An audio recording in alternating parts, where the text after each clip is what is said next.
As Hillary Clinton and Donald Trump try to weather the storms over these latest controversies, analysts on both sides of the aisle are watching down-ballot races and what the election will mean for the Senate and the House, where Republicans hold their largest majority since 1928.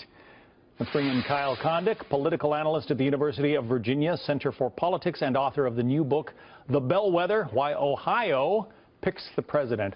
Are you as whiplashed as the rest of us are from the constant swirling winds and developments in this presidential campaign, Kyle?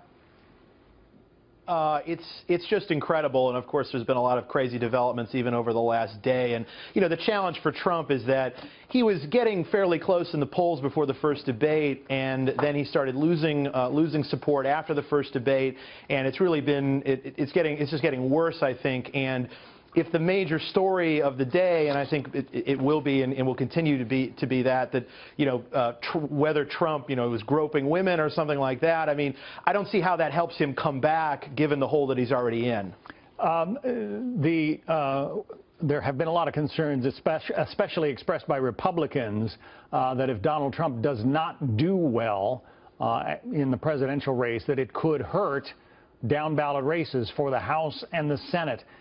Historically, how strong is that effect, and is it likely to be a problem for Republicans this time around? So what we've seen in recent years is that there's been a decline in ticket splitting both at the Senate and the House level. And so I think that probably the best bet throughout this election cycle has been that the presidential winner would likely carry the Senate, although maybe just by a very small amount or even just a 50-50 tie broken by the vice president. So if you think that Clinton is favored, as I think I do, then I think you probably have to think the Democrats are a small favorite in the Senate. And as for the House, I think the Republicans have done a very good job holding down potential losses in the House. A lot of the seats that look like Democrats would end up easily winning are actually still very competitive. But if the bottom drops out for Trump, he could drag down a lot of Republicans with him, potentially even putting the House in play. And really, it's looked like the whole cycle that the Republicans would pretty comfortably hold the House. But who knows how things might break at the end here. One of the keys, despite the title of your new book, one of the keys is Florida. And President Obama was there yesterday having an interview with a Miami radio station talking about how high the stakes are. Play that for you. The only way it gets in the bag is when Florida puts it in the bag. Once Florida is determined, that can determine the election. Do you agree with that? So Hillary Clinton does have a path to winning the presidency without Florida or without Ohio, for that matter. I don't think Donald Trump does. I think Trump has to win Florida, North Carolina, and Ohio.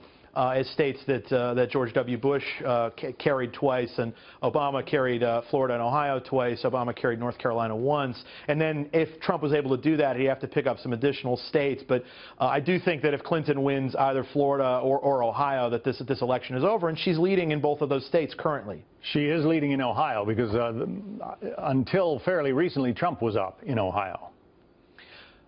That's right. Trump led a number of polls, including one from Fox News, I don't know, about 3-4 weeks ago. But in recent polls have shown Clinton reasserting herself here. And I feel like Clinton is probably up somewhere around 3 to 4 points in Ohio. That's smaller than her national lead. But if that holds up in Ohio, I think that effectively blocks Trump from coming back. Trump has had problems before in this campaign. Obviously, Time magazine put out a famous meltdown cover with his image on it. Now it's total meltdown. Take a look. This is the total meltdown cover. If you compare it to what happened or what they put on their cover back in August, you can see, well, it's like Frosty the Snowman there. Is it really that bad for the Trump campaign? I think it is pretty bad because historically it's very hard to come back from a polling deficit this big, this late in the campaign. And again, it doesn't seem like there's any real clear momentum for Trump, specifically because what we've been talking about really since the weekend was the Billy Bush audio tape and then some of these other revelations. And as long as this is the main story, I just don't see how that helps him. I mean, I think the big weakness for Trump amongst Republicans in this cycle has been he's a little bit weaker with suburban Republican women. I just don't see how any of these stories are helping him with that demographic. But as we have noted time and time again, Hillary Clinton has her own weaknesses, and these WikiLeaks revelations are not helping her campaign. We'll see how it all shakes out over the less than 4 weeks we have left. Kyle Kondik, University of Virginia. Kyle, thank you.